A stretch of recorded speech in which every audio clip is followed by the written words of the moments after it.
তারপরে প্রধান সমস্যা হলো যে আমাদের লেখাপড়াটা একদম শেষ হয়ে গেছে। শিক্ষা ব্যবস্থা, শিক্ষা এটা আপনার একদম শেষ। ওটার মধ্যে কিছু অবশিষ্ট আছে আমার কাছে মনে হয় না। আপনি প্রাইমারি স্কুল থেকে শুরু করেন একবার ইউনিভার্সিটি, সব জায়গায় দেখবেন যে এত নিচে চলে গেছে তার মান, এটা ঠিক বলে বোঝানো যাবে না। ক্যাডেট কলেজের ছাত্র সাইদ আব্দুল্লাহ, ক্যাডেট কলেজের প্রিভিলেজ শিক্ষা প্রতিষ্ঠানের একটা। এই দেশে খুব কম সংখ্যক ছাত্রই সেখানে যাওয়ার সুযোগ পায় এবং এটা সরকার অনেক অর্থ ব্যয় করে। Most privilege. What about the primary school? একেবারে সেই কুড়িগ্রামের চরের রৌমারির চরের মধ্যে প্রাইমারি স্কুলটা বা হাই স্কুলটা, সেখানে কি শিক্ষা পাচ্ছে, কি ব্যবস্থাটা আছে, সেটা কিন্তু আমরা অনেকেই জানি না। অসংখ্য স্কুল তৈরি হয়েছে আপনার বিভিন্ন এমপিও ভুক্তি করে, এবং কলেজ তৈরি হয়েছে উইথ অনার্স অ্যান্ড মাস্টার্স, যেখানে আপনার কোনো শিক্ষক নেই, সেখানেও আপনার অনার্স করে বসে আছে। দিনাজপুর গভর্নমেন্ট কলেজে যাওয়ার কিছু আগে আমার সুযোগ হয়েছিল। আমার চাকরি জীবনের শুরুতে আমি দিনাজপুর গভর্নমেন্ট কলেজে কাজ করেছিলাম। সেখানে একটা ডিপার্টমেন্ট আছে, অ্যাকাউন্টেন্সি ডিপার্টমেন্ট, যার মাত্র একজন শিক্ষক, অনার্স আছে মাত্র, অনলি ওয়ান টিচার। এখন আপনারা বলুন যে এই কলেজগুলোর কী প্রয়োজন আছে? সবাই আর্টস পড়ে, বিএ আর্টস বেশিরভাগ, এবং আপনার যে কমার্স খুব কম ছাত্র পড়ে আজকাল, সায়েন্স তো পড়েই না প্রায়।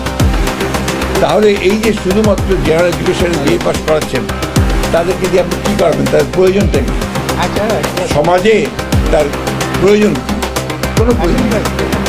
এবং যার ফলে দেখা যাবে যে তার পুরো শিক্ষাটাই ব্যর্থ হয়েছে। এর মধ্যে কী হয়?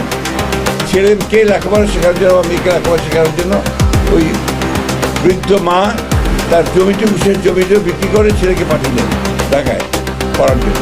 সেখান থেকে বিএ পাস করে যায় বা একটা প্রাইভেট ইউনিভার্সিটিকে একটা ডিগ্রি নিয়ে যায়, তারপরে চাকরি করে টাকা। এই যে আপনার সারা দেশে অসংখ্য শিক্ষিত বেকার, এটা একটা বড় সমস্যা। এটাকেও কিন্তু আমরা কেউ চিন্তা করি। আজকে এই সরকার সংস্কার কমিশন অনেকগুলো গঠন করেছে, কিন্তু শিক্ষা সংস্কারের কোনো কমিশন হয়নি, যেটা সবচেয়ে আগে প্রয়োজন ছিল, যেটা আমি মনে করি যেটা সবচেয়ে আগে দরকার ছিল। গোটা প্রবলেমগুলোর মূলে ওই জায়গাটাই।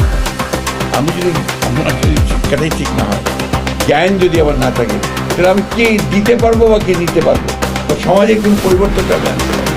আমি নিজের পরিবারের জন্য বা কি পরিবর্তন আনতে পারবো? আপনারা দেখুন মেডিকেল কলেজগুলোতে পরীক্ষা রেজাল্ট কাকে বেরিয়েছে, তাই না? এতগুলো ছেলে পরীক্ষা দিচ্ছে, তখন কয়েকটা 5,500 ছেলে বোধহয় সুযোগ পেয়েছে বিভিন্ন আপনার সরকারি আপনার মেডিকেল কলেজগুলোতে পড়াশোনা করার জন্য। বাকিরা কী করবে? আবার তাদেরকে।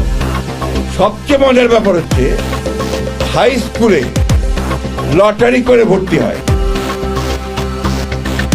আমি উদাহরণ দিই, আমার ঠাকুরগাঁ জেলা স্কুল, সেখানে লটারি করে ঠাকুরগাঁ ছেলেরা পরীক্ষা দিয়েছে।